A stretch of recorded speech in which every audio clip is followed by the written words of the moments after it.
bych vám ještě jednou popřál příjemné odpoledne. Přišel jsem k vám dolů se stolečkem, takže si již jistě všichni víte, co bude následovat. Ano, čeká vás naše letošní tombola. Ale na vyhlašování cen tady nebudu letos sám. Pozval jsem si k nám hosta, který se živí, myslím, velmi zajímavou prací, a to výrobou pravé domácí slivovice. Tak prosím, přivítejte výrobkyni pravé domácí slivovice, paní Natašu Páleníkovou. Dobrý večer.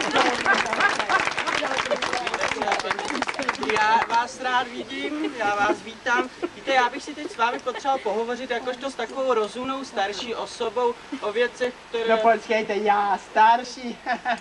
No tak, vždyť jsme jak matka se synem, že? Jo, v tom případě vy jste matka, já jsem syn. No, paní Páleníková, neříkejte, že nejsem mladý.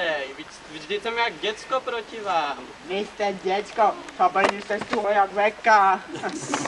No, já jsem, podle sebe jsem mladý, a možná mladý už dlouho, ale přesto mladý, no. Mladý, jo.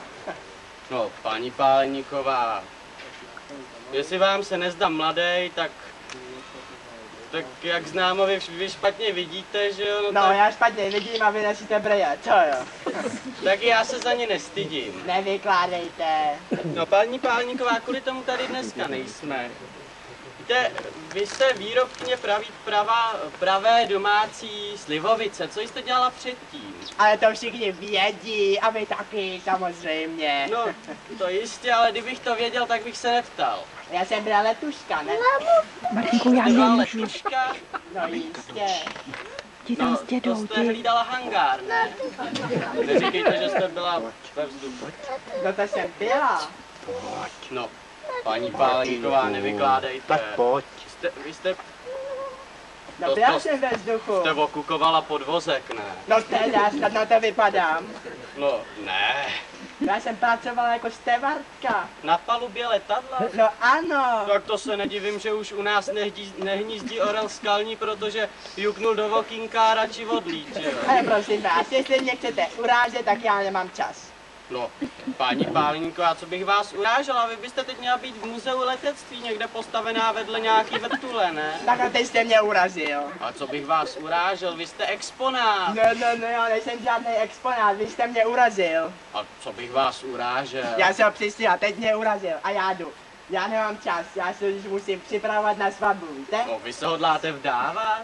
Ne, já jdu na svatbu prodávat slivovici a taky jako drůžička. Jo, to bych chtěl vidět nevěstu, to je nějaká zlatá svatba, ne? Ne, na svatou půjdu až někdy příště a tu vaši. No, to jsem neslyšel. No, vy jste mluvila o slivovici na svatbě, nechcete nám taky něco předvést? No tak náhodou jsem jednu vzala, no. No a kdybyste měl zájem, mám tam vzadu náhodou ještě jednu, jistě si potom koupíte. No to určitě. No víte, sklenka slivovice po ránu v našem věku, to je lék. No, ale mluvte prosím vás o svém věku, můj vy nechte. Já jsem zapomněla, vás už by nepostavil na nohy ani demižon. Dáte si taky? No tak, když se tak vnucujete, tak jistě, že? No to víte, někdy si člověk musí udělat ráno i odpoledne. No jo, No. kažte. Jdem takhle ve službě.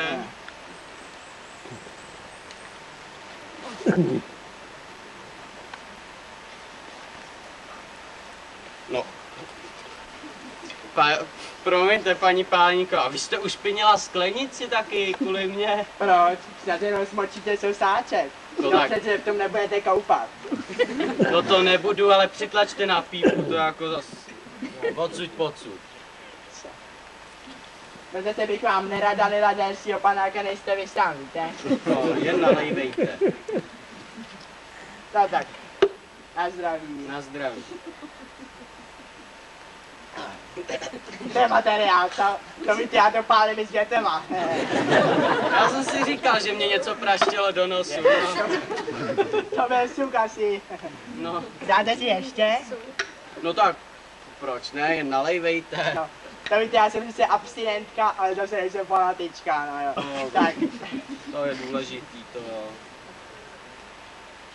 tak, No, děkuju. ještě jednou, na co pijem? No, na vaše mládí a na vaši krásu, paní Páleníková.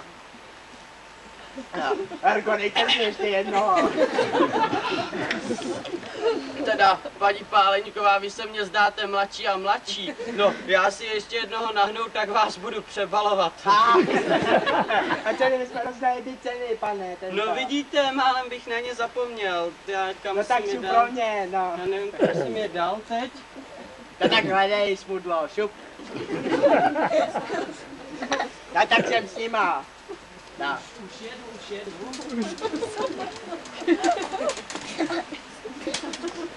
Tak ještě si na to losování přiťuknem. No to jo, Na úspěšné losování. na úspěšné losování. Tak, to je opravá moje. Víte, jaký mám heslo? No to netuším. No tak počkejte. On je ještě krátký, ale moje paměť už tolik neslouží, já si to musím přečíst. No tak Tady to jsem se si divím, že vaše paměť napsala. neslouží. Moment. Takový taháček. Vy jste říkala krátký, ne? No krátký, no vy to vidíte. No zatím to nevidím. Já taky ne. Nechcete pomoct? Dobrý, už jsem to No otento. výborně. Tak poslouchejte.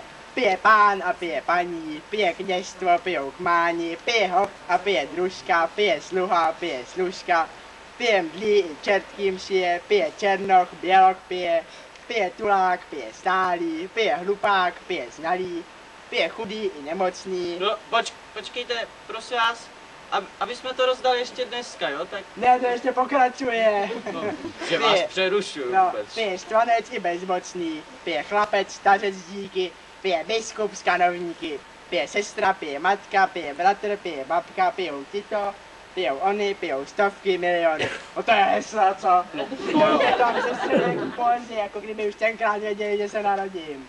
no.